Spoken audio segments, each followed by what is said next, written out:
Committee will be in order, and thank you very much for joining us this evening. I want to thank everyone for being here as this Rules Committee considers a combined rule for two very important pieces of legislation that we're going to consider tonight. First, the rule will allow the House to consider the Senate Amendment H.J. Res. 59, the Continuing Appropriations Act for fiscal year 2014. And this is all in an effort to avoid a government shutdown. Secondly, this rule will provide for consideration of H.R. 3210, which is designed to ensure that our nation's military, including the men and women who protect America, continue to receive their paychecks in the event that the Senate does not adopt the necessary CR and would somehow force our government into a shutdown. I want to thank not only the gentleman Hal Rogers, but also the ranking member, the gentlewoman from New York, Nita Lowey, for taking their time to work together on this important effort and to be here this evening. I'm delighted that both of you are here, and I would say I would like to yield such time as she may choose the gentlewoman from New York. Gentlewoman's recognized. Thank you, Mr. Chairman. I don't have any statement at this time. Thank you very much. Both the ranking member and I do recognize that every minute we take now delays us getting to the floor to effectively be heard, but we know that Father Conroy is here, and so we have some bit of divine intervention, even though the Notre Dame game is on in my office, Father, and if you choose to go and pray for Notre Dame also, we would completely understand that. The gentleman from Oklahoma was enjoying the game too much. On behalf of the committee, we welcome both of you, and we thank you for your time. Obviously, as always, without objection, anything you have in writing will be entered to the record. The gentleman from Kentucky is recognized. Mr. Chairman. Mr. Chairman and members of the committee, thank you for hearing us. Hal, Mr. It is on? Okay, good. We're going to have you pull that a little bit closer to you, please. Thank you. Thank you. Soft-spoken. We're here to seek an appropriate rule to provide for the consideration by the House.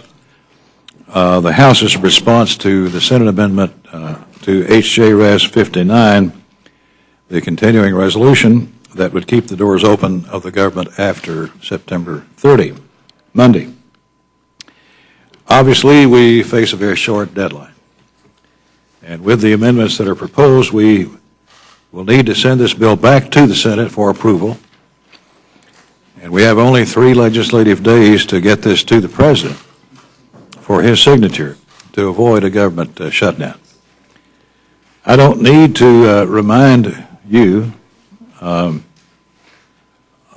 the terrible setbacks that a government shutdown would do for the country. The American people seem to be speaking to us, and they do not want a government shutdown. It would hamper economic growth. It would put our national security in jeopardy. It would signal to our people that their governing bodies do not have their best interest at heart. We would rather play politics than do the job we were sent here to do. The base provisions of this bill remain very similar to the version the House passed last Friday.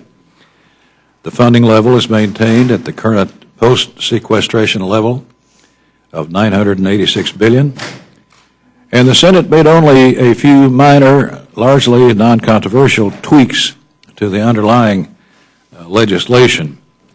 I am proposing an amendment to the Senate amendment that makes 3 changes. The end date would be changed back to what we sent to the Senate, that is December 15th.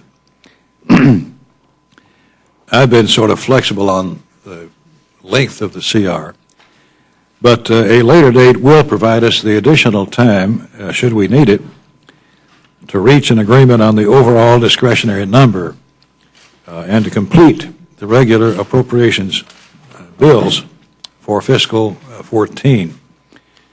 Once we get that number, we will be able to, on the House side, work out the details of the 12 appropriations bills, and then in turn do the same work with the other body. And that's going to take some time. Therefore, December 15th, I think, is a more realistic number than November 15th. My amendment would also make a technical change to one of the anomalies for the Eisenhower Commission added by the Senate. That change will simply allow the current status of the project to be maintained. Lastly, my amendment would add a new anomaly to extend the authority for the United States to issue special immigrant visas. This authority is necessary to ensure that the visas continue for Iraqis who assisted the U.S. during the war, many of whom put their lives on the line to do so. I believe the House can readily accept these changes and pass the bill to provide good governance and keep the lights on in our government as we continue to work toward a solution to our many fiscal problems. The immediate future of this country is on the line here. I hope that my colleagues in the House and the Senate recognize and realize and weigh the gravity of the situation we're in and act accordingly. While I believe that a continuing resolution is not the proper way to fund the government, it's absolutely necessary in the situation we're in that we pass this legislation today, Mr. Chairman. I thank the Chairman and the committee for your attention. Chairman Rogers, thank you very much. Your testimony is very clear to me, and I appreciate the simplicity by which you added the other ideas that the Senate has put on us. Gentlewoman from New York is welcome, and we're delighted that you're with us today. Thank you for joining us, and you're now recognized. Thank you very much, Mr. Chairman. I will oppose the latest version of the continuing resolution, which borders on the ridiculous to me. Last week I testified that Chairman Rogers and I would have to come back when we were faced with another crisis. And once again, here we are, discussing yet another unworkable Republican bill that pushes us closer to a completely avoidable and unnecessary shutdown.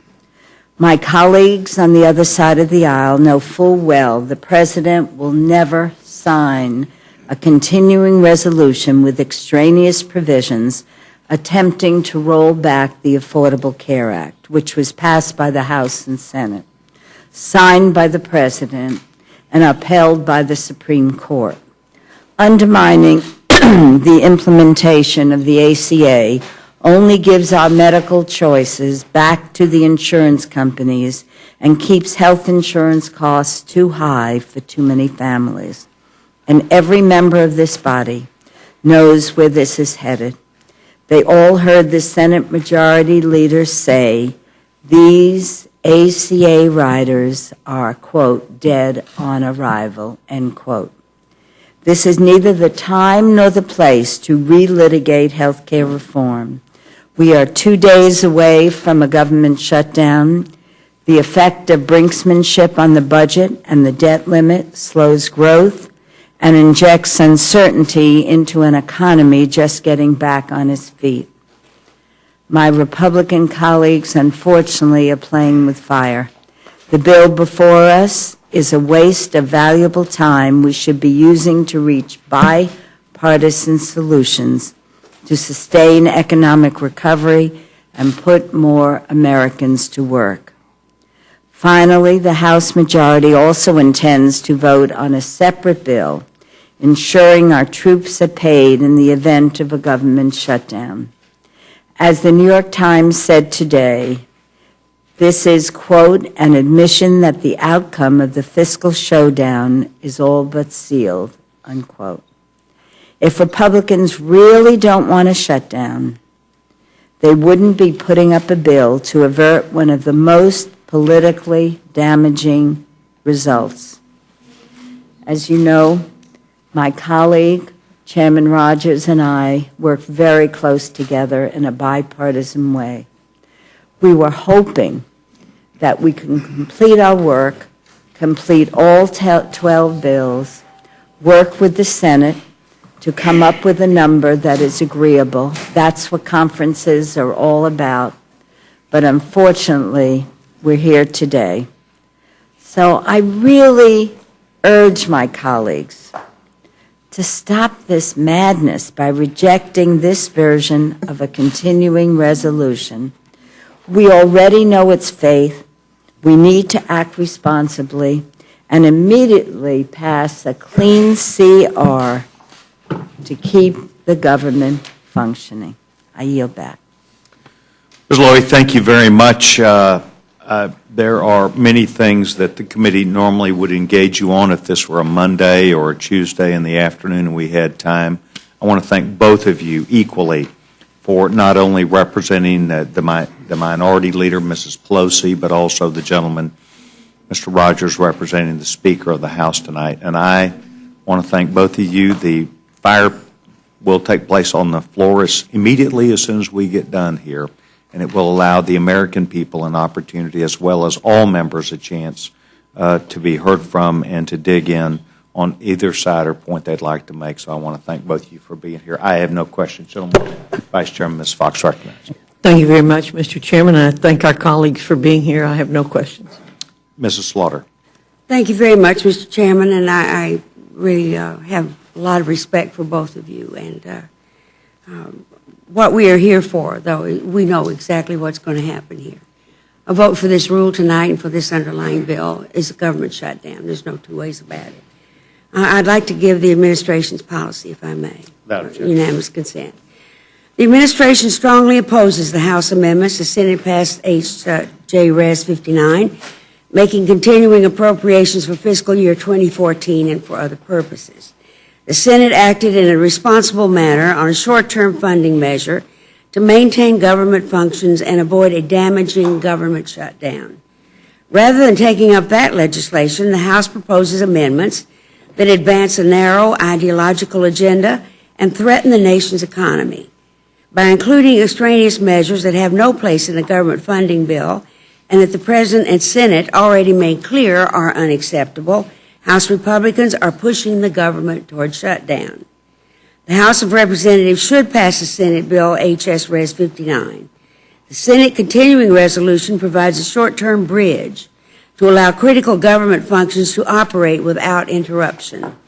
The administration looks forward to working with Congress on appropriations legislation for the remainder of the fiscal year that replaces sequestration, a matter I think, if I may add my own thoughts, would be terribly important to do, and preserves funding for critical national priorities, protects the national security, makes investments to spur economic growth and job creation for years to come. If the President was presented with H.J. Res. 59 as amended by the amendments, he would veto the bill. I regret, as much as all the rest of you do, that we're here tonight. Those of us who have lived through government shutdown know the pain and the anguish that it causes. And a lot of pain and anguish has already been caused just with the thought of the shutdown. But believe me, you haven't seen anything yet until one happens. Yield back. Gentleman, just back of time. Gentleman, Mr. Bishop. I just want to thank you for being here, and also thank you, as I asked you last time about the additional money that's put in there for wildfire suppression. You've done a good job. I appreciate it very much. It recognizes reality. I don't think there's anything that I could say or ask, or that any of us could say or ask, that couldn't be done on the floor and shouldn't be done on the floor. So I'll yield back. Gentleman, just back of time. Mr. McGovern. I want to thank you both for being here, and it's hard for me to believe that we are meeting at this late hour with 2.5 days left before there's a government shutdown, considering a bill that is surely going to lead to a shutdown. I mean, the ranking member just read the administration statement of policy, which is not a recommendation of a veto, but it's an absolute veto. The Senate Majority Leader has made his views clear. This is not going anywhere in the Senate. Even Senator John McCain in Politico basically says that this is a bad idea that's going nowhere in the Senate. And he made the point that elections do have consequences, and he may be sympathetic to what some of the Republican Tea Party wing are trying to do here, but the bottom line is the votes aren't there. And keeping our government running, I think, is too big of a deal to kind of play this gamesmanship. And again, I think, and if any of these policies, and again, not the amendment that you mentioned, Mr. Rogers, which I think we all have support for what you've been trying to do, but at the other amendments regarding the Affordable Care Act and the defunding of the Affordable Care Act, I mean, if that were to become the law of the land, it would have serious consequences for people right now who are anticipating to get health care. If you're 19 years old, right, and you are able to get on your parents' insurance if you need to today, if this thing would become the law of the land on Tuesday and you turn 19 years old, you would not be able to do that anymore, among other things. So this is, to me, the wrong thing to do, but I was kind of hoping that the grown-ups in the Republican conference would prevail and we wouldn't be here. We'd be doing a clean CR, but I guess that's not the case. So again, thank you for being here. We'll see you on the floor in a little while. Would the gentleman yield? I'm happy to yield. You say the President's threatened to veto the bill? No, he hasn't threatened. He said he absolutely will veto. He's drawn a red line? Yep. Has he?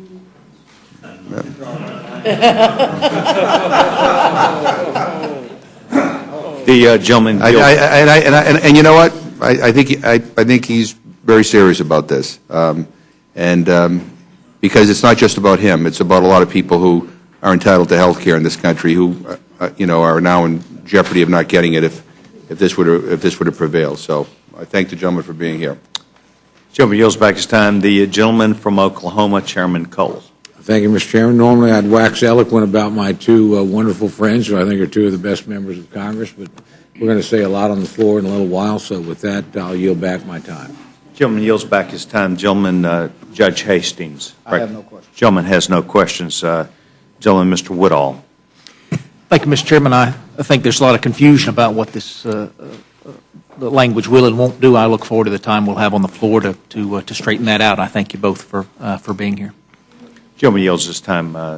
Gentleman, Mr. Polis. By the way, we meant to say publicly, but we did at the end of the meeting, and Mrs. Slaughter and I, we welcome you back after a very tumultuous time that I know that you have had and many people in Colorado, and our expectations of your colleagues' support did materialize. We held vigil for you while you were busy and wished you the very best, and we're delighted that you're back, and the gentleman's recognized.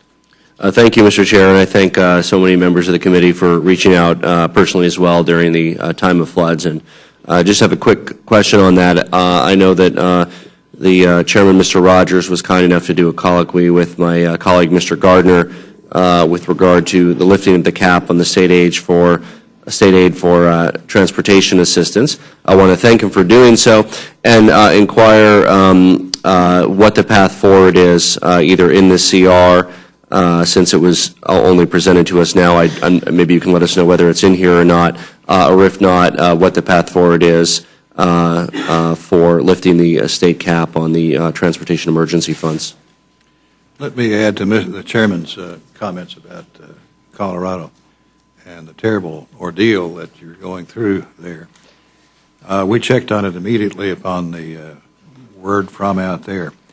Presently, the state's eligible for FEMA disaster money, especially for debris removal, and that disaster relief fund currently has a balance of $9.1 billion.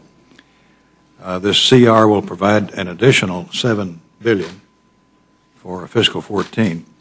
So there's plenty of money in that fund to cover that section of their destruction. The state's also eligible for $153 million in MAP 21's emergency relief program for highways, and $100 million in the Sandy supplemental for the same program.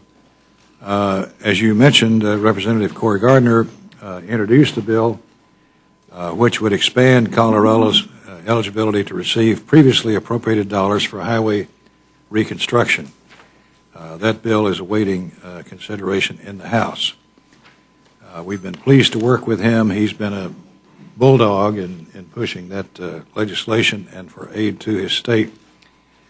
We will continue to work with you as you see the need, and we'll try to answer any questions you have along the way. But we want to help.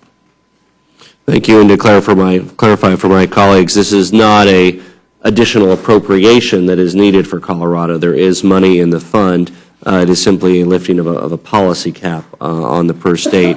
It would still only cover a small percentage of the damage to the infrastructure, extensive infrastructure of roads on that as well. And I know I've also had the opportunity to speak to the ranking member, Ms. Lowy, about raising that state cap, and I wanted to give her the opportunity to see if she had any suggestions about how we can move forward on doing that as well. Let me just say, Mr. Chairman, if I may, that these are the kinds of terrible tragedies that have caused so much suffering, so much loss of life, and you talk to me about the oil spills and how there's even millions and millions of dollars more of repair that's necessary.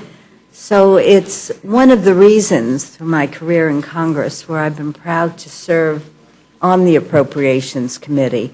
Our committee was very helpful in responding to Sandy in New York, and I'm glad that together we've been able to work to provide a partnership for all the hardworking people in Colorado who are still suffering and doing their own work to try and repair. But it's another example of how important our government is and this Appropriations Committee is.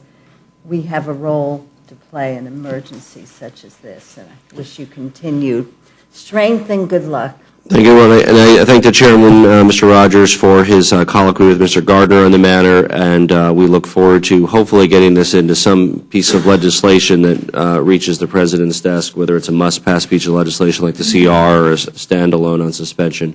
But I would implore both the chair and the ranking member that there's obviously some urgency with regard to this as well as we rebuild our infrastructure and, in many cases, try to build roads that allow families to even get back to their homes that are unable to access them now. And I yield back. Thank you very much. With great support, this committee and the people that come before it do recognize the plight that you're under, especially with the time element in Colorado, and we offer great respect for that. Thank you very much. The gentleman, Mr. Nugent. Mr. Chairman, thank you. And I just want to concur with my very good friend from Georgia, Mr. Woodall. Looking forward to the debate on the floor, not only on the rule, but also on the legislation, because I think that we have an opportunity then to clarify some things that may be mistaken up here. So I want to thank you so very much. Gentleman yields his time. Thank you very much. Gentleman from Orlando, Florida. Gentleman's right. No questions. Gentleman from Louisville, Texas, Dr. Burgess. No questions, gentleman from Texas. Thank you very much to both of you. We appreciate you taking time.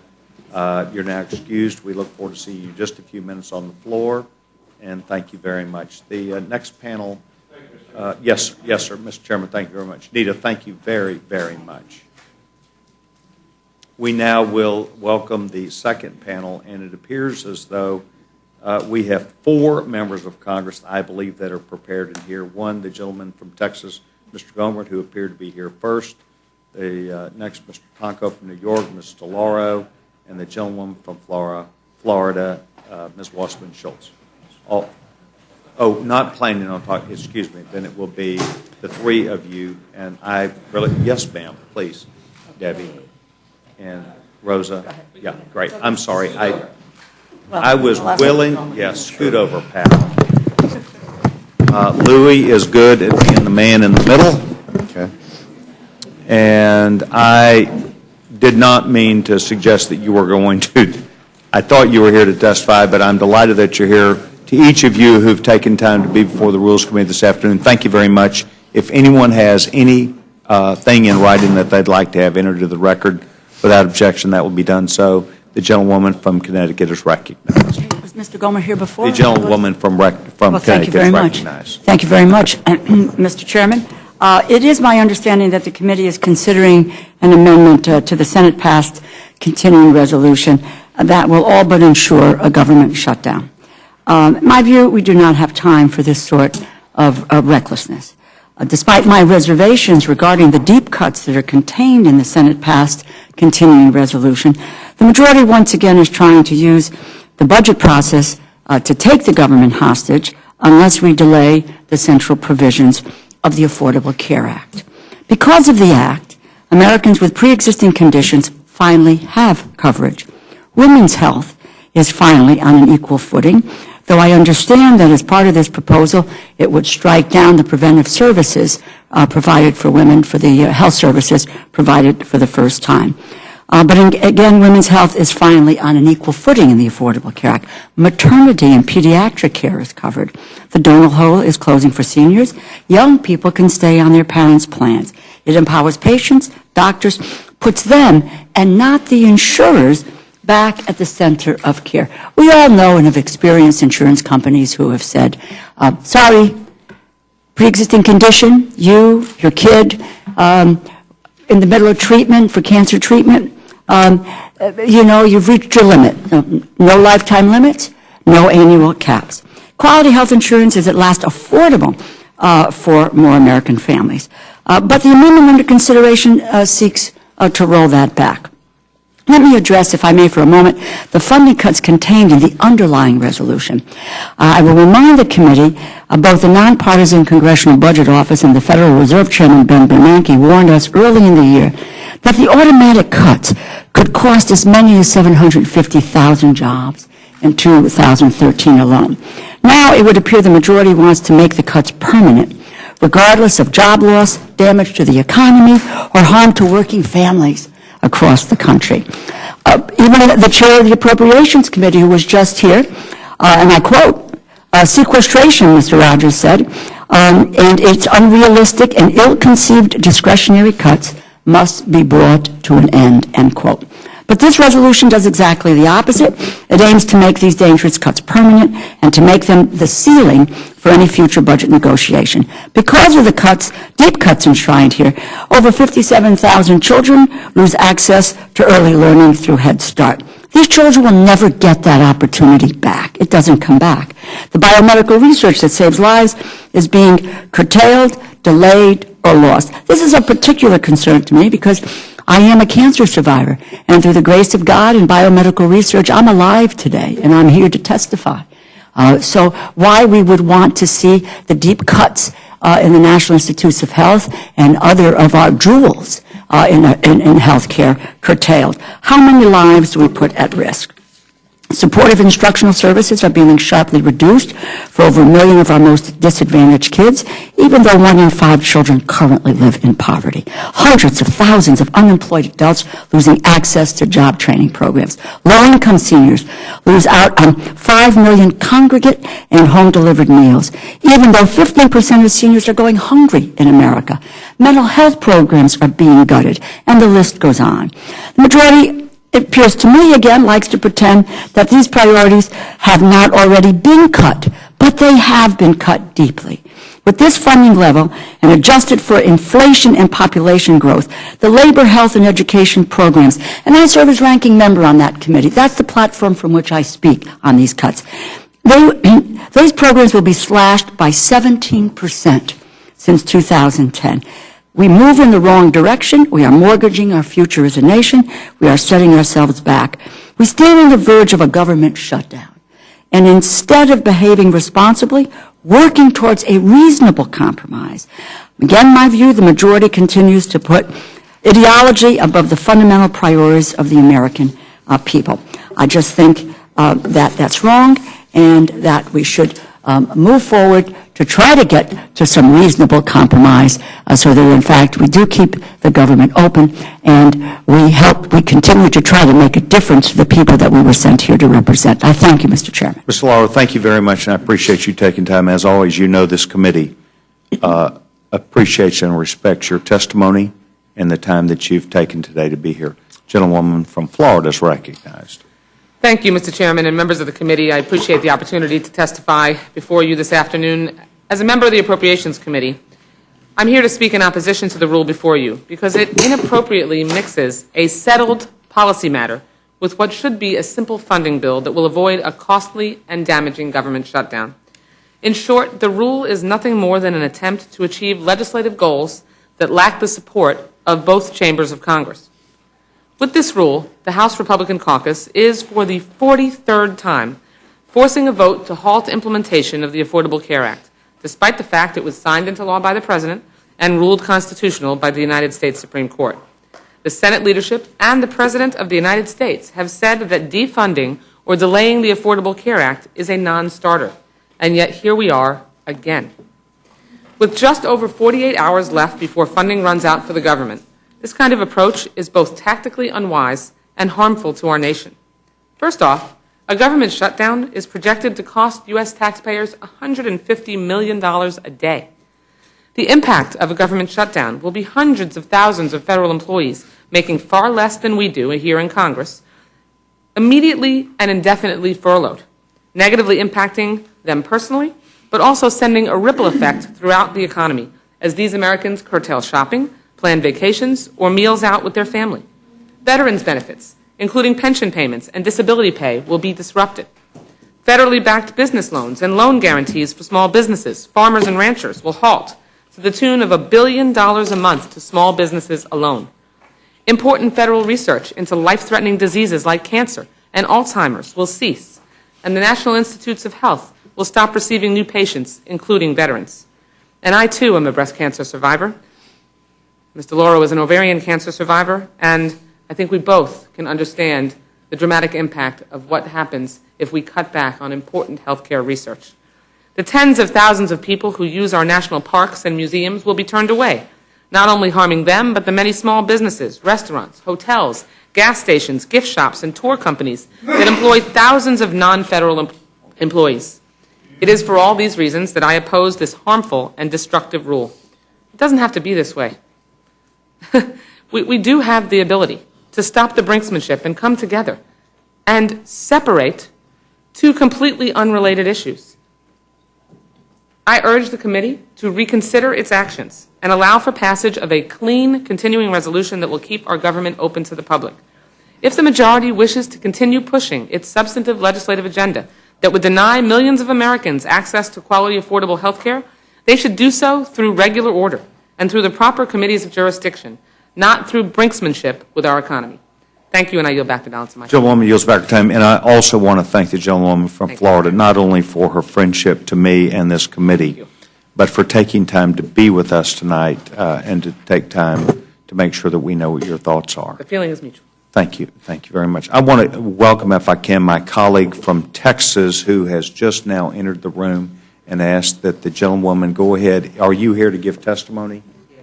Yes. I would ask that you would please allow Doug, if you could please get Ms. Jackson Lee a chair and allow her to come. We're trying to, as you know, to quickly get this bill through the committee, the rule through the and do the rule and get it to the floor so that we can move forward. And that's an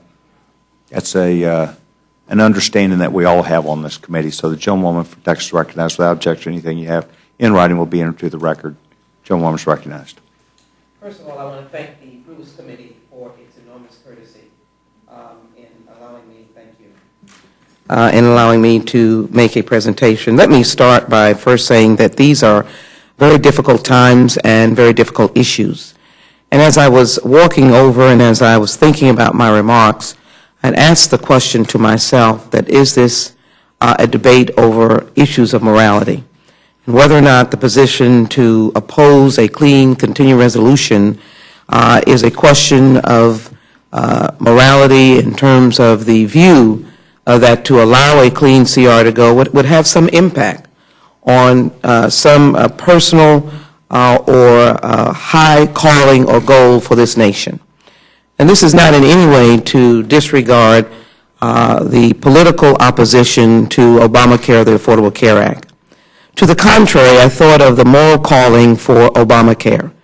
And I began to think of, I just heard my colleague as I walked in mention the issue of research. And of course, I represent hospitals like MD Anderson, St. Luke's, the Texas Heart Institute, and the Texas Medical Center. I was with them earlier this week.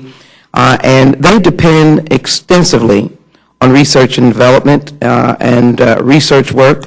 They are doing great and making great strides in heart disease and stroke and cancer research, and I might add my voice to the fact of being a survivor as well.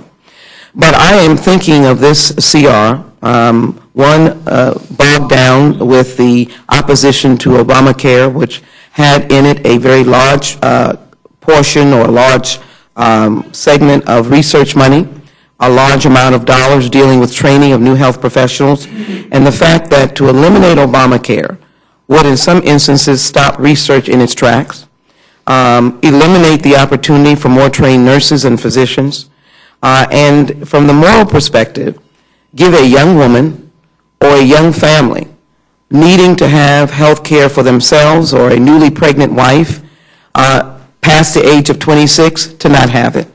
I thought about the excitement of a young person past the age of 26 being able to get health insurance for the very first time between $100 and $130 in premium, and the fact that any legislation coming from this Rules Committee would include the elimination of Obamacare, or in this instance, as I understand, a one-year delay in the individual mandate, which would, in essence, in my state of Texas, our state, injure and harm millions of individuals who are uninsured. So I'm in opposition, because I think that when you look at the moral dilemma or the moral question, the question of morality or the rightness falls really on allowing Americans to seek good health care in a reasonable amount of money, or for a reasonable amount of money, that they might be able to secure. Also, the research question is very disturbing to me. The other part of it is, which I know that we can't overcome, and it might be chagrin to all of us, is the sequester numbers. I know we can't fix it. It has to be regular order. But again, we are not even contending with that, which has hurt so much in job creation and economic development. We're just asking for a simple CR to be able to continue the government. And we're asking for the recognition that in addition to the amendment that I know will be forthcoming on providing military pay, I live in a community that has a high number of seniors that need the processing of Social Security and Medicare staff persons who will then not be there to assist in these seniors. I'm in a federal building. One of the greatest traffic are those going to the Social Security office. I've even come down in the lobby when the doors are locked and there are people standing in line trying to get in for Social Security issues. Those staff persons will no longer be there. As a member of the Homeland Security Committee, I want to make a point of what may happen in the shutdown, and we all know that. There are certain segments of areas, our payment is in a different matrix, but there's certain elements of Homeland Security that will not be funded because of a potential shutdown. So a clean CR would have the other body, if you will, joining. It would have this body joining, and it would have the ability, or we'd have the ability in regular order, I'm not on the Appropriations Committee, but for these very fine members of the Appropriations Committee to go in regular order. One, to eliminate sequester. Two, to have a budget that could be, in fact, balanced. And three, to be able to address the issues that I know the chairman and myself are committed to. You live in North Texas, but I know you have an affinity and an affection for NASA. And as you well know, we are not doing well in NASA from the other body. And so I'd like to be able to see us go through regular order. My last point is that in my recent research, I've determined that we actually make money with the utilization of the Affordable Care Act. We actually have money coming in. Paul Ryan actually used what has been targeted now by the Republican conference, but he actually used the Medicare savings to put in his budget. And as everyone knows, the Medicare savings has nothing to do with cutting benefits of seniors. So I have come to conclude my remarks, Mr. Chairman, because of your kindness, to say two things in conclusion. One, I'd like to see us have, if you will, for all the things that I've said and maybe that I have not in my opening statement about what is the moral question that causes the Republican conference to offer to this House a CR bogged down by issues that I believe do not have a moral weight, except for the fact of wanting to make sure our soldiers are paid. And then if we go forward, then allow us to have, if I'm procedurally correct, the opportunity to add our Christmas tree to the CR and to be able to provide maybe even an amendment that ends the sequester. That then allows a balance for those of us who don't agree with the present CR as presently configured. But I think that we can find common ground in a clean CR and proceeding with regular order, and I thank the members, I thank the ranking member for her courtesy, and all of the members excuse my back, and I'm happy to yield back at this time. Joanwoman is thanked for her attendance today and her comments, and I appreciate it very much. The gentleman from Texas, Gentleman, Mr. Gomer is now recognized. Welcome to the committee from Tyler. Thank you, Mr. Chairman. Yes, sir. And we've been overwhelmed with emails, calls from people who have been greatly harmed by the Affordable Care Act.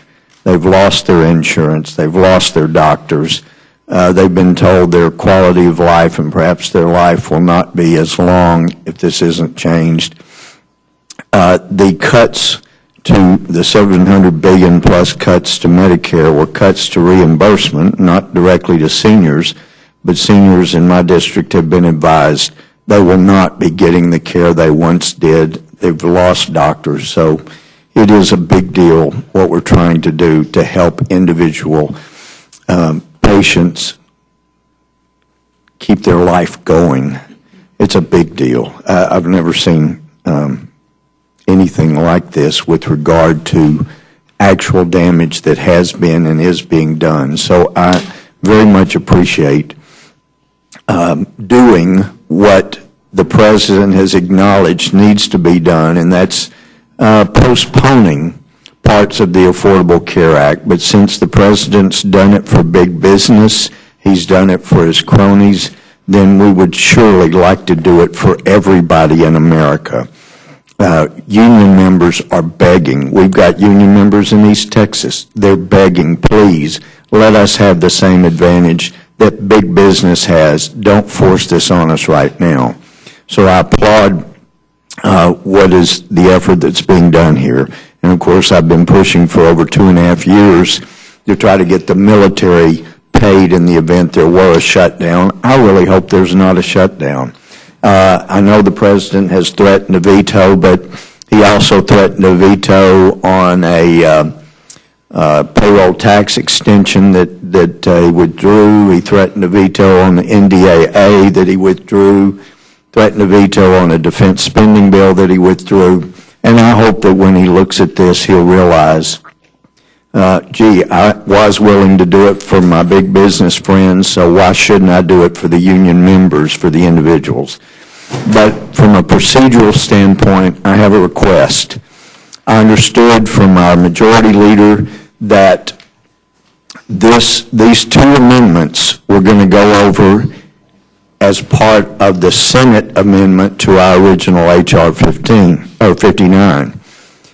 My understanding now from what's been printed out is that we have the text, the full text of the what the Senate sent back, and on one we have the postponement of Obamacare for a year, and then the full text of H.R. 59 with the addition of the military being paid in the event of a shutdown. And according to the parliamentarian of the Senate, that means when these two arrive separately, they'll come together at the same time. But because the full text is there and an amendment is attached to the two different full text provisions, then the Senate may table the one that would provide help to so many people that are facing a loss of their treatment, their doctor, their care. The Senate with 51 votes could table that and then only take up the amendment with the military being paid on the other with the medical device tax, and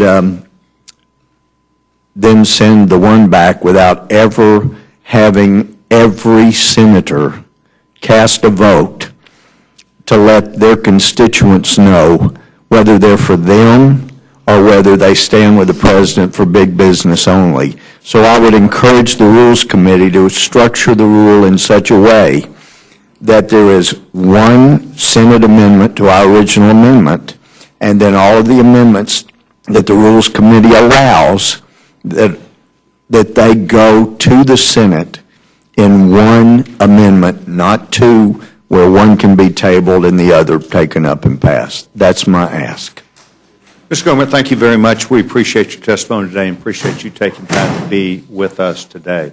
If the gentleman will please stick around, we're going to allow you a chance to speak to us, and we're going to have a chance to allow us an opportunity back at the same issue.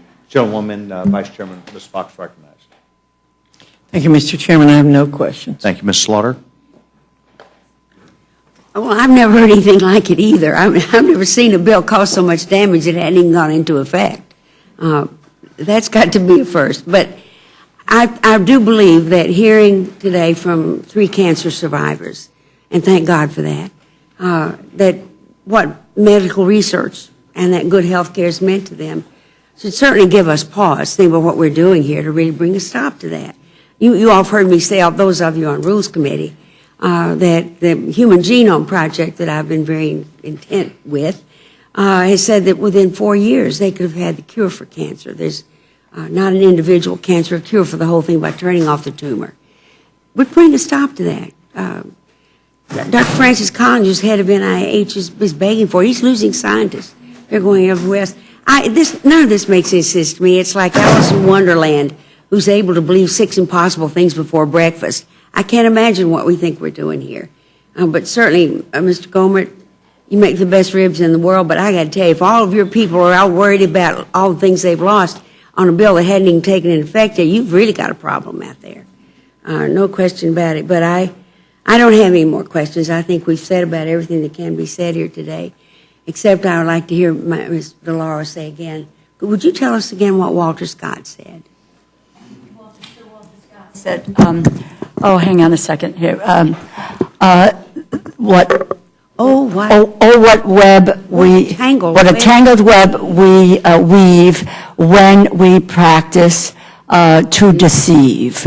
And a lot of deception which is happening if you listen to the commentary for the last several months with regard to the Affordable Care Act. Thank you very much, and thank you all for being here.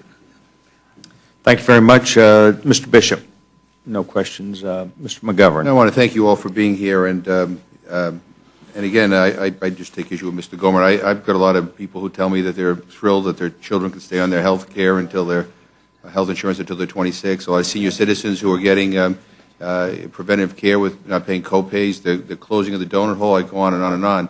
But I just want to say one thing to my colleagues, Mr. Woodall and Mr. Nugent, who said they look forward to the floor to be able to kind of set the record straight. You know, the way the process should work is that the record should be pretty straight by the time we get to here. And we have a process here where we're not doing hearings in the committees or jurisdictions or markups. And, you know, we have a bill before us today that we really saw a little bit over an hour ago. It came out of a private meeting that you guys had all by yourself earlier today while we were debating the same-day rule. We didn't even know what we were going to talk about today, whether we could do a debt ceiling bill or a CR bill. And, you know, I point that out because, you know, what happens is that you're going to go to the floor under this closed rule where there'll be no amendments and there'll be very little debate. There'll be an hour on the rule and an hour on this bill. And you know, my guess is that you will hear talking points back and forth, and not the advice of experts, of people who understand how the healthcare system works, understand who will be harmed by delaying the implementation of this bill. And so I point that out because this is the Rules Committee, this is the Process Committee. The process stinks pretty badly, and you know, I'm not saying the Democrats didn't mess things up with process, you know, on occasion when we were in charge, but I'm saying on this, you know, we are at a point where the government will shut down in a matter of hours, and we're playing this game, and it's a really dangerous game to play. And by the way, there is a cost to the American taxpayer when the government shuts down. So this is not for free. And so I hope that we can get a better process. I don't think I'm going to be very much enlightened on the floor, to be honest with you. And maybe I'll be wrong on that. But anyway, I thank the gentleman for the time, and I yield back. Mr. Chairman, I'm sorry, Mr. McGovern, could I? Okay. Yeah. For a question, or at least, may I just officially put on the record, I didn't say it, is to make a request for an open rule. I just heard you say closed rule. No. And lastly, just to my good friend, Mr. Gohmert, but to answer your question, if anything, I've heard, Louis, from my district, seniors who had lost themselves in the donut hole. Gentlewoman, will suspend. Does gentleman wish to extend time to the gentlewoman? Yeah, If there's one point that we can say for all seniors is the donut hole that we had previously has been aided greatly by the Affordable Care Act, and the seniors in large numbers have appreciated that they no longer fall into a hole on cost. And I yield back. I thank you. Thank you very much. Gentleman yields back. Stand. The gentleman, Chairman Cole. I thank my colleagues for being here, but, Mr. Chairman, I have no questions at this time. Yield back. Thank you very much. Gentleman, Judge Hastings, no questions. Gentleman, Mr. Woodall. Thank you, Mr. Chairman. I just want to say to my friend from Texas, who I think is widely considered to be one of the most conservative members in this body, he went through, not just today, but last night on the floor, a very heartfelt recitation of folks in his district who have been hurt. And I also see nods to comments that have been made by folks on the other side of the aisle, nods to the recognition that some folks have been helped as well. And I don't say that lightly. I see a real opportunity for folks to come together here and deal with those problems that we all have seen in our districts, while still preserving some of those successes that we have also all seen in our district. I thank the gentleman for making that point so well. I yield back, Mr. Chairman. The gentleman yields his time. Ms. Polis. Yeah, I have a question for Mr. Gomer. Two points that you made. You mentioned that in your district, seniors are being told that they won't live as long, and seniors are being advised that they won't get the same care, those two things. So I'd like to ask, who is telling and advising seniors these horrible, misleading things in your district? Some are hearing from the doctors themselves. We've had doctors decide to leave the practice. One doctor that used to come to Longview from Dallas will no longer be doing that because of the cuts to reimbursement under the Obamacare bill. So we're clearing my time. You're saying that doctors are telling their patients that they won't live as long, and I think that should be taken up before the medical board. I believe that doctors can lose their license for aggressively just telling a patient you're not going to live as long without any medical reason to do that. That's not a practice that a medical professional should engage in. If I might answer the question, they're being told by their doctors there are some things that will not be paid for because of the cuts to reimbursement after the first of the year, and the patients know that those treatments have helped them keep going. The doctor that will no longer come to Longview, that couple cannot, they say they cannot afford to be driving back and forth to Dallas, and they don't believe they'll be able to get the treatment she was getting to keep her alive. So the doctors tell them what treatments they will not get. The patients, they're the ones who know what's been keeping them alive. Again, under the Affordable Care Act and both the federal exchange operative in Texas and the state exchanges, for the vast majority of people, their insurance policies are more robust and cover and reimburse a broader variety of problems that they might face that previously, in many cases, they haven't been insured for. So I do hope that your office, Mr. Gomer, and others who are responsible in Texas can reach out to these doctors and make sure that they can accurately inform their patients that in many cases they're now covered for more problems and that they might be able to, therefore, do treatments that they weren't able to do before, and be assured that in the exchanges, the insurance products that are listed in the exchanges, they will be reimbursed. And I think countering this kind of misinformation to the extent it exists from medical professionals or others is very important for us in Congress to do, to make sure that the information that's out there among the opinion leaders and those who are educating people in our district is accurate, and that people are not led to believe that somehow they're losing some kind of care. And I'll be happy to yield back. Gentleman yields back his time. The gentleman, Mr. Nugent. Gentleman, Mr. Webster. Gentleman from Texas, Dr. Burgess. Gentleman yields back his time. I want to thank each of you on this panel for being here today, your thoughtful ideas, presentation, and the time that you've taken to be with us. You're now excused. Thank you very much. This closes the hearing portion for HJ Res 59. Mr. Chairman, I wonder if I might... Gentlewoman's recognized. If I could just bring up a procedural question as soon as the hubbub settles down here. it's been the policy that once that we have CBO estimate, and I know that what you do in this bill is do away with the tax on medical devices. Do you have any idea of how much, the estimate of what that will cost?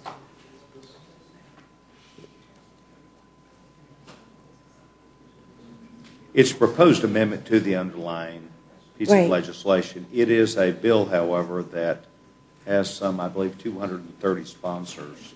Well, never mind. I'm just curious if you have a CBO estimate of what doing away with that tax will do the deficit. As a result of collecting that many co-sponsors, I'm sure I could quickly figure that out, and I'll do my very best. I don't think it matters how many co-sponsors it's got. No, ma'am, I'm suggesting what we it's say not. is that we have the CBO estimate before we send a bill to the floor. I completely on what it's understand. going to cost us. What I'm suggesting is it's not a immature piece of legislation. It's a very mature and robust piece of legislation that we passed before. Well, do we have a CBO estimate? Because I don't have one. What I'm trying to suggest to you is I'll be pleased to see if we can find out before we Well, close this shouldn't hearing. we should have it before we Yes, vote. ma'am, I will do my very best. But I should tell you that I've heard that it's going to cost about $30 billion to increase the deficit by that amount. There's no offset, as I read the bill, there's no offset for the loss of money. It would not surprise me, as you know, there were a number of Senate votes on this issue, and the House has voted prior to now, but I will be very pleased to look for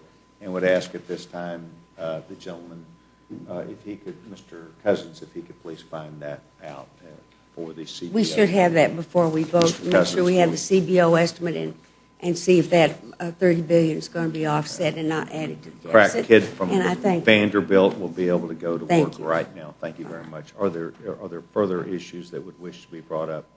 Seeing none, we would now open the hearing on H.R. 3210, Pay Our Military Act, and I believe I see at least one member here, the gentleman from Virginia, Ms. Moran. Ms. Moran, welcome to the Rules Committee. As always, you know that you will probably have something in writing. Without objection, we'll enter that into the record. We're trying our darndest to get to the floor as quickly as possible. And Jim, I like the new beard. Yours would look mine would look like yours if I had one. I have a sneaking suspicion. And gentlemen, please make sure he's got that turned on and the gentleman's recognized. Well, thank you very much, Mr. Chairman. I drew the short straw on this particular bill on a Saturday night. I think you understand our objections. The principal objection to the bill itself, of course, is that we feel that it's tantamount to shutting down the government because you know as well as we do that the Senate will not accept these amendments. And if you shut the government down, then it has some adverse consequences to hundreds of thousands of federal employees, obviously, in the sense that they won't be allowed to show up for work and probably won't get paid currently or after the fact, although they should. We understand the consequences, I trust, of what it means around the country to shut the government down. 368 national park sites, closed national museums and monuments. It has ripple effects, of course, things like the Mellon Auditorium are closed, so you've got fundraisers and you've got all kinds of people who would otherwise get paid. They won't get paid. That's booked every night this week. I know it's a small thing, but these things have repercussions throughout the private sector. And obviously, in my congressional district, which is part of the Washington metro area, the repercussions are certainly more intense than in other districts. But the hurt is widespread. Now, this particular bill is what some might consider, and I suspect we're going to suggest on the floor, an act of political theater because it covers up the underlying problem with what seems to be a gimmick for purposes of rhetoric to suggest that this is not going to affect our national security. But in fact it will. Now, I want to explain why it will, but I want to explain some of the related issues with regard to national security. If we have a shutdown, which this bill it will ensure, I suspect, this week, it's going to have a direct impact on counterterrorism efforts, weapons of mass destruction efforts, transnational crime, any number of federal enforcement activities, anti-crime, counter-drug, border security, etc. In fact, it's going to stop the payment to our ally Israel. That's foreign military financing that begins on the first day of the fiscal year of $3.1 billion. So obviously, Israel is in a tenuous situation, as is Egypt, and yet that money will be suspended. But let me talk about the Pay Our Troops bill specifically. It suggests that uniformed personnel, civilian personnel, and related contractor pay will continue to be funded. But that's insufficient. In effect, we're sending our soldiers, sailors, and airmen into battle unable to protect themselves because I'll give a specific example. In Afghanistan, where obviously there's still combat activity going on, we've got 60,000 troops. We just provided $80 billion for those contingency operations. Only $10 billion is for military personnel. Of the remaining $70 billion, that's what pays for fuel, for food, for our troops. It pays for the supplies that they need. It pays for the ammunition. It pays for the maintenance of their equipment, their trucks and the like. It pays for their combat equipment. I mean, if we could get along with providing for our national security by just paying our troops, seems to me we would, because that's only about 10% of the budget. But you can't send troops out there unless you're prepared to pay for their food, their fuel, their equipment, their weapons, the maintenance of their weapons, etc. And obviously, we need backup troops to replace them. And so there's ongoing training exercises.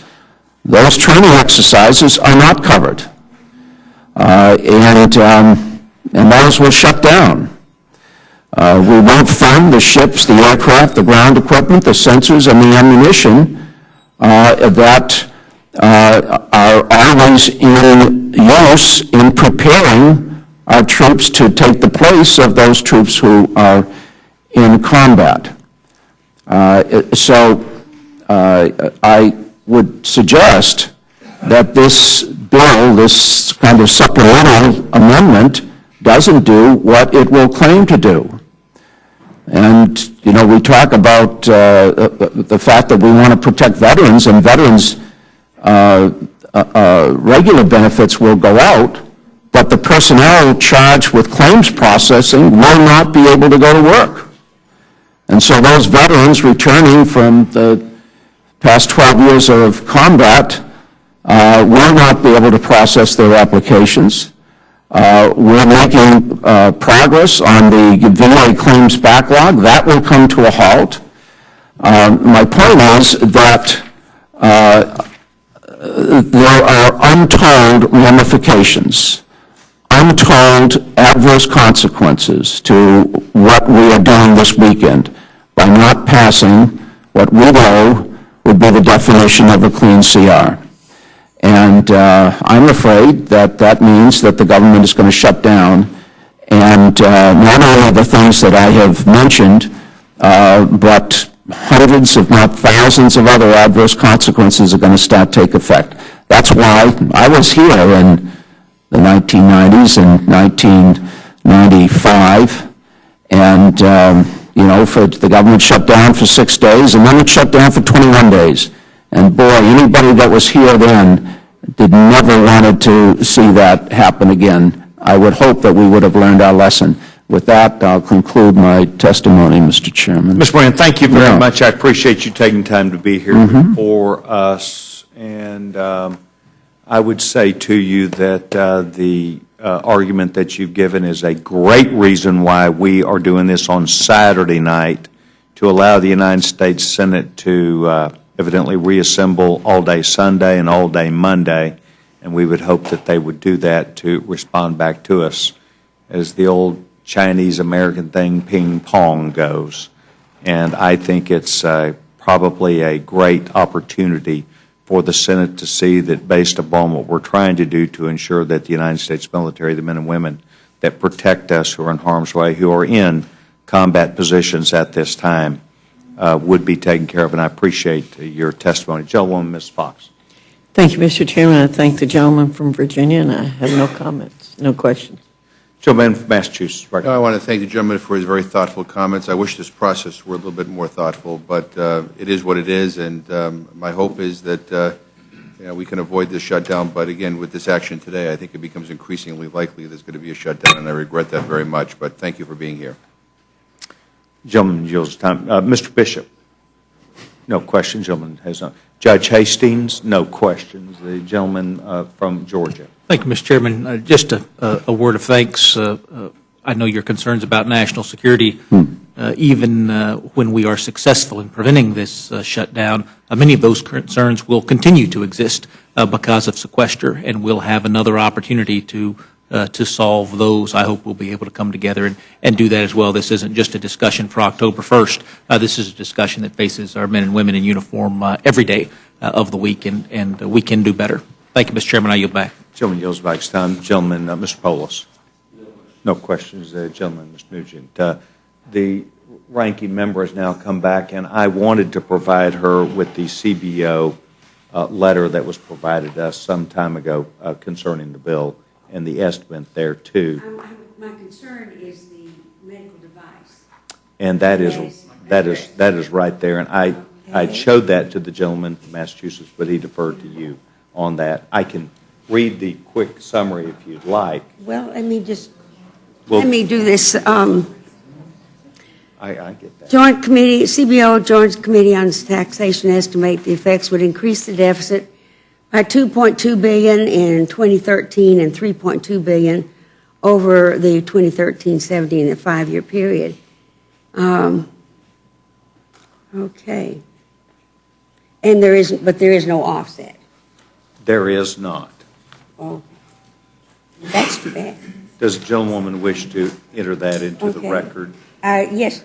Well, without objection, we'll enter this. Into the record. Let me see. We will. All right. Joint Committee on Taxation estimates that enacting H.R. 436 would reduce revenues by $29.1 billion between the 10 years of 2012 and 2022. The entire reduction would result on budget revenues and the pay-as-you-go procedures to apply. I was concerned about whether the pay-go was there. Okay. The gentlewoman, does she wish to have? I would like to insert that in the record. We'll insert this. Without objection. I'm struck by the fact that there are two different CBO scores. You know, that did strike me the same way. And those are old letters. So, again. Were they both June? One is June 4th, 2012. One is June 5. 2012? That would be correct. It's 2012. 2013, yeah. So, I mean, I guess the point was that we're looking for some up-to-date scores, which I think we're not going to have. My understanding of the procedure was that when we have a measure that deals with that kind of money, that we do have CBO figures for that particular measure. I believe what we have counted on is that it would not be offset, that we would rely The on likelihood it is it being. would have gone up in a year. And the likelihood is that it was a guesstimate that was done at that time, and I can't tell you if there have been changes to those articles or not. We'll enter those into the record, and I promise to stay after this. Well, with I'd you. like also into the record that these are a year old, more than a year old. Without And do objection, not affect- I would and- like to state and that do this not is apply June to this 4/12 and particular bill. June 5/12 But from the that was, Congressional that Budget dealt Office. only with doing away with the taxation, correctly? Not in conjunction with the CR.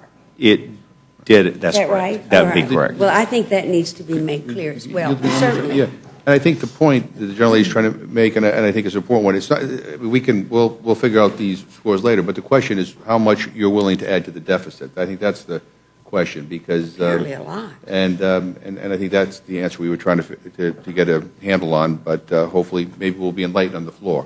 You know what? You're exactly correct. Yep. If you're on the side of the IRS collecting money, but if you're on the side of paying this, the harm that it does to business and this dynamic industry that helps with medical devices that makes them available for people, which is what the Republicans are on, then we just have a different opinion. And my recollection of that, if you'll excuse me for just a moment, Mr. McGovern, was that that was all negotiated, and the fact that the people making the medical devices were going to get 30 million new customers, they thought more than offset anything that might cost. Well, I didn't engage in those private negotiations that were not done in public. And I think, again, I think they were. Yeah, the issue is not whether you approve of the question, is not whether you approve of the source of revenue. The question is when you take it away, do you add to the deficit? I don't think You there's any. offset it, and- I don't think there's any question that the answer that we know is it will reduce the amount of revenue that comes into will the add to the government. It deficit. will That's all- increase that's the the point. deficit, Okay. Thank and it will not be Please let me yield to Mr. offset. Just to follow the logic, Mr. Chairman, and to undergird it, then we should all agree that the amount that was going to be revenue coming in to the Treasury is now, if this measure were to become law, not going to be coming into the Treasury.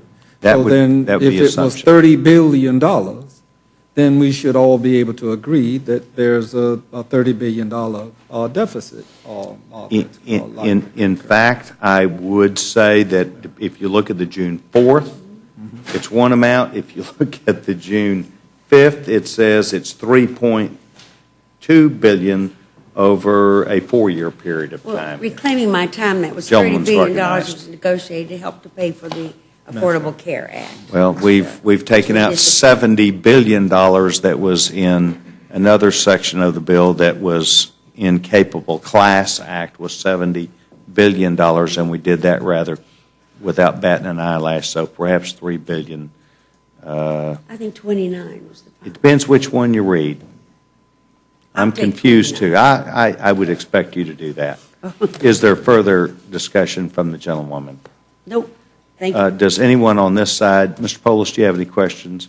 Is there anyone on this side that has questions for the gentleman? Thank you very much. We appreciate you taking the time. The hearing portion, you're now excused, sir. The hearing portion of H.R. 3210 is now closed, and the chairman would be in receipt of a motion from the gentlewoman from North Carolina, the vice chairman of the committee. Gentlewoman is recognized.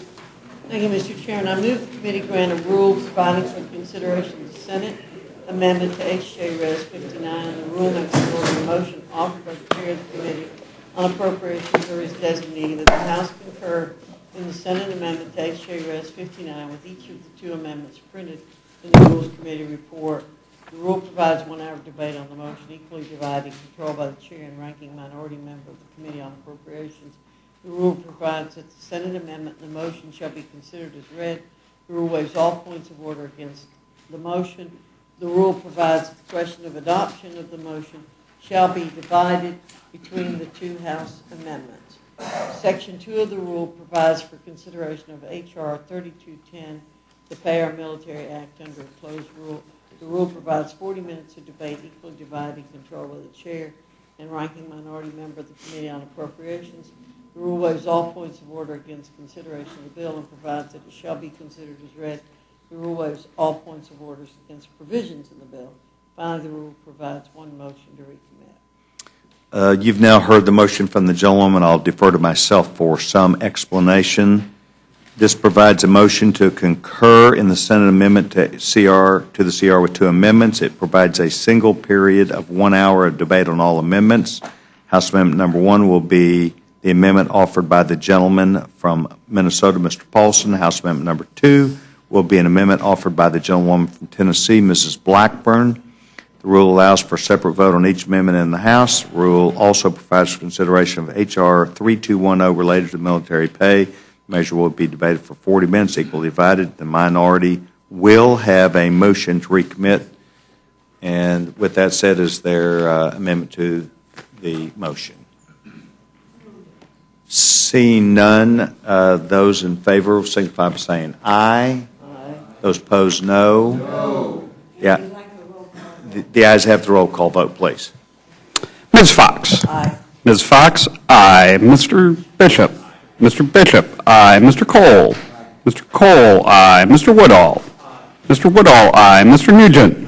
Mr. Nugent, aye. Mr. Webster. Mr. Webster, aye. Ms. Ross-Leighton. Mr. Burgess. Mr. Burgess, aye. Ms. Slaughter. No. Ms. Slaughter, no. Mr. McGovern. No. Mr. McGovern, no. Mr. Hastings. Mr. Chairman, we didn't have a discussion period, and I'm not going to take long to say just what I want to say before voting no, and that is that you all are making much of the fact that you don't want to shut down, and yet you're doing the exact thing that is going to cause a shutdown. I find that passing strange. Anyway, no. Mr. Hastings, no. Mr. Polis. No. Mr. Polis, no. Mr. Chairman. Aye. Mr. Chairman, aye. Clerk report. 8 yeas, 4 nays. The amendment is agreed to. I would like to state that if I did not clearly ask for any amendment or discussion, then I apologize. I thought I had. Okay. As you know, I want to make sure I offer a fairness. Thank you. The amendment does pass. The manager of the amendment will be myself. I will be on the floor in just a few minutes.